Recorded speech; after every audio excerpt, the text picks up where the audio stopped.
তো অনেকদিন আগে একটা ভিডিও দেখে চিংড়ির চপ খেতে ইচ্ছে করছিল, তো অনেকদিন ধরে ভাবছি করবো করা হয়ে উঠছিল না, তো এখন নিয়ে এসছে। তো ভাবলাম আজকে করে নিই। তো দেখো আমার ম্যারিনেট করা হয়ে গেছে, এবার এটা ভেজে নেব। তো দাদাভাইকে তো এগরোল দিয়ে দিয়েছি, এবার আমি এটা করব, আমরা দুজনে আবার খাবো। তো চলো চট জলদি করে নিই। তো দেখো এদিকে পকোড়া ভাজা হচ্ছে, আরও একটু রয়েছে, আর এদিকে আমার চা কিন্তু রেডি হয়ে গেছে।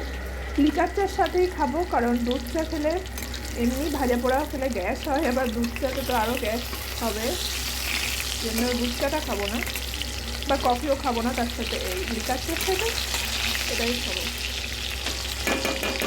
দেখো চিংড়ি মাছের পকোড়া আর স্যালাড রেডি, এদিকে আর একবার ভাজছি। তো এটা খেতে ভালো লাগে, আর এদিকে চাও।